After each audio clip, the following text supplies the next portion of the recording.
Tempo comum, 34ª semana, sexta-feira. Tema 96. Uma palavra eterna. Pontos a meditar. 1. Leitura do Evangelho. 2. Deus fala-nos na Sagrada Escritura. 3. Para tirar fruto. Pelo sinal da Santíssima Cruz, livrai-nos Deus nosso Senhor dos nossos inimigos. Em nome do Pai, do Filho e do Espírito Santo. Amém. Meu Senhor e meu Deus, creio firmemente que estás aqui, que me vês, que me ouves. Adoro-te com profunda reverência. Peço-te perdão dos meus pecados e graça para fazer com fruto este tempo de oração. Minha Mãe Imaculada, São José, meu Pai, Senhor, meu anjo da guarda, intercedei por mim.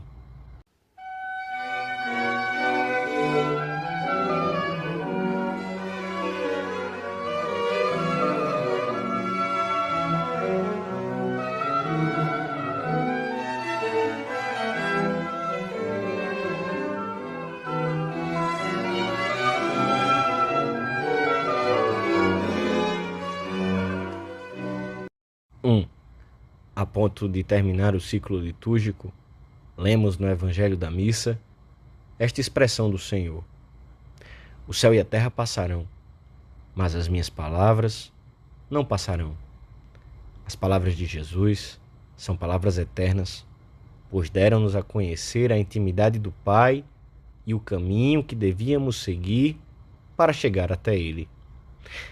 Permanecerão porque foram pronunciadas por Deus para cada homem, para cada mulher que vem a este mundo. Deus, tendo falado outrora muitas vezes e de muitos modos aos nossos pais pelos profetas, ultimamente nestes dias, falou-nos por meio do seu Filho. Estes dias são também os nossos.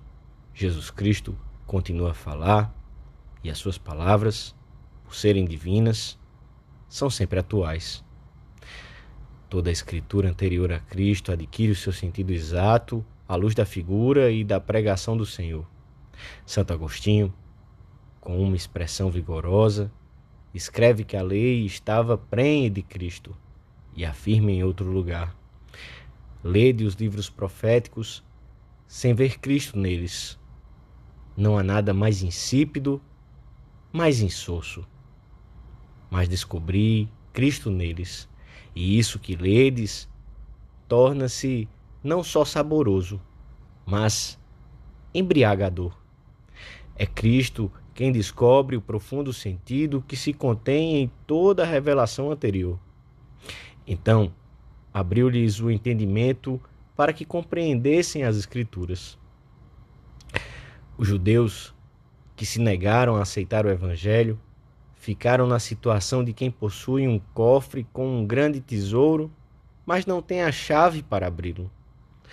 Os seus espíritos, escreve São Paulo aos cristãos de Corinto, velaram-se e ainda hoje o mesmo véu continua estendido sobre a leitura do Antigo Testamento, porque só em Cristo é que ele desaparece, pois a economia do Antigo Testamento estava ordenada principalmente para preparar a vinda de Cristo, Redentor universal, e o seu reino messiânico. Deus, que é o inspirador e autor dos livros de ambos os testamentos, dispôs as coisas sabiamente, de tal modo que o novo estivesse latente no antigo e o antigo se tornasse claro no novo. É comovente neste sentido o diálogo entre o apóstolo Filipe e o etíope, ministro de Candace, que lia o profeta Isaías. Compreendes o que lês? Perguntou-lhe Filipe. Como poderei compreender se não houver alguém que me explique? Então, principiando por essa passagem da Escritura, anunciou-lhe Jesus. Jesus era a peça-chave para que compreendesse. São João Crisóstomo comenta assim esse episódio narrado pelos Atos dos Apóstolos. Considerai como é importante não desleixar-se em ler a Escritura, até mesmo numa viagem. Pensem nisto aqueles que nem sequer em casa além, porque estão com a mulher, ou porque militam no exército, ou estão preocupados com os familiares e ocupados em outros assuntos, julgam que não lhes convém fazer esse esforço por ler as divinas escrituras. Este bárbaro etíope é um exemplo para nós, para os que têm uma vida privada, para os membros do exército, para as autoridades e também para as mulheres, com maior razão se estão sempre em casa, e para os que escolheram a vida monástica. Aprendam todos que nenhuma circunstância é impedimento para a leitura divina, que é possível realizá-la não só em casa, mas na praça, em viagem, em companhia de outras pessoas ou no meio de uma ocupação. Não descuremos, rogo-vos, a leitura das Escrituras. A Igreja sempre recomendou a leitura e a meditação dos textos sagrados, principalmente do Novo Testamento, em cujas passagens encontramos sempre Cristo, que vem ao nosso encontro. Uns poucos minutos diários ajudam-nos a conhecer melhor Jesus, a amá-lo mais, pois só amamos aquilo que conhecemos bem.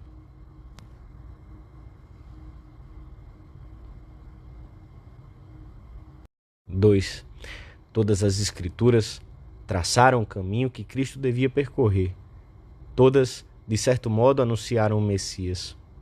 Os profetas descreveram esse dia e desejaram vê-lo. Os discípulos viriam a reconhecer em Cristo aquele que tantas vezes e de tantas formas fora anunciado. Quando São Paulo tiver que defender-se das ameaças do rei Agripa, dirá simplesmente que se limita a anunciar o cumprimento do que os profetas anunciaram. Contudo, não foi Cristo que olhou para os profetas e Moisés lhes obedeceu. Foram eles que, nas suas descrições, por inspiração divina, se subordinaram ao que seria a existência do Filho de Deus na terra. Porque Moisés escreveu de mim, e Abraão, vosso pai, suspirou por ver o meu dia, viu-o e alegrou-se. Jesus Cristo aplica a si as antigas figuras, o templo, o maná, a pedra, a serpente de bronze. Por isso dirá em certas ocasiões: examinais as Escrituras, porque credes ter nelas a vida eterna, e são elas que dão testemunho de mim.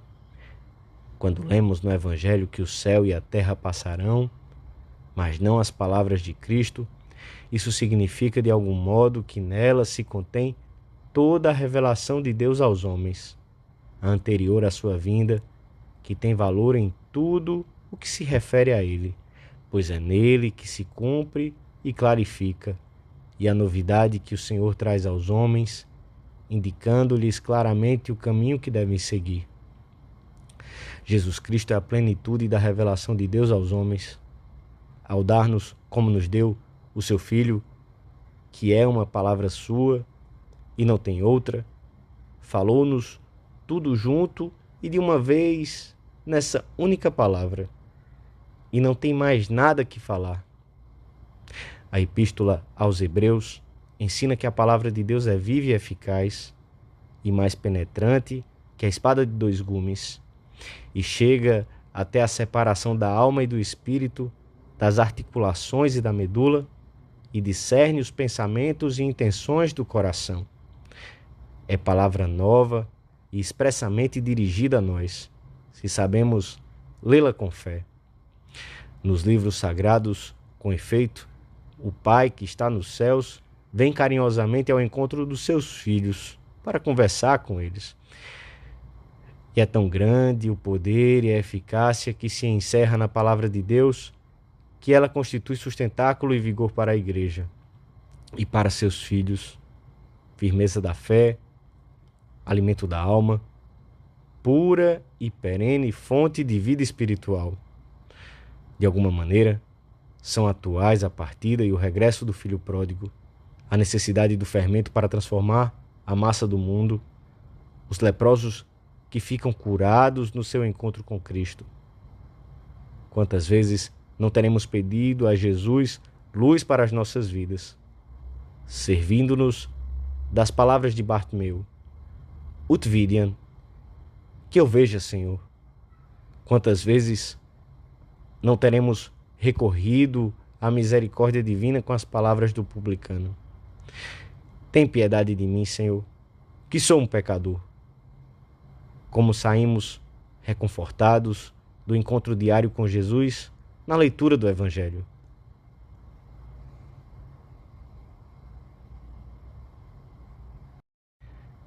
Três. Quão doces são as tuas palavras para o meu paladar, são no mais que o mel para a minha boca. Às vezes, observa Ronald Knox, quando várias pessoas cantam sem acompanhamento de um instrumento musical, tende-se a baixar o tom. A voz vai caindo aos poucos. Por isso, se o coro não está acostumado a cantar sem um acompanhamento musical, o diretor costuma ter escondido um diapasão, que sopra brevemente de vez em quando para lembrar a todos a nota com que devem sintonizar. Quando a vida espiritual começa a baixar de tom, a enlanguecer, é necessário também um diapasão que reponha o tom.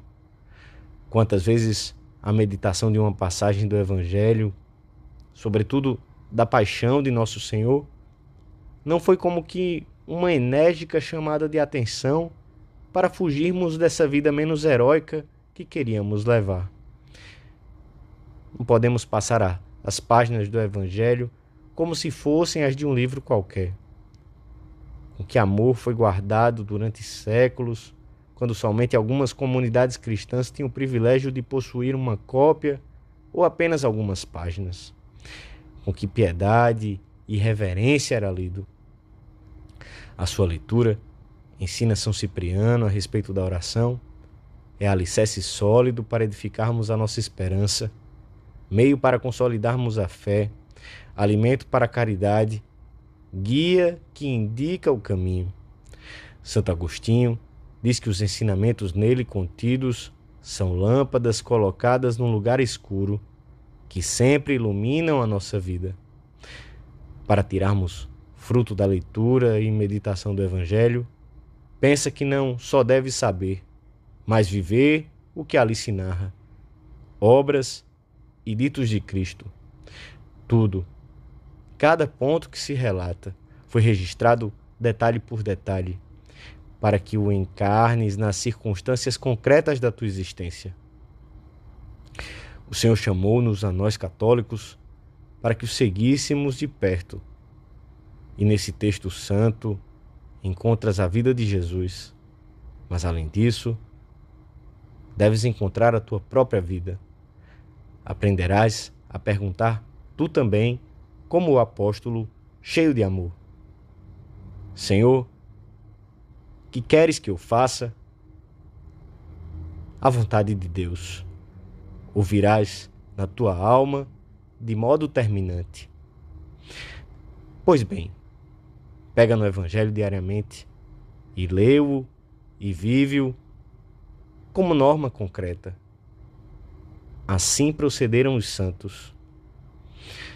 Então, poderemos dizer com o salmista: lâmpada para os meus passos é a tua palavra, e luz para os meus caminhos.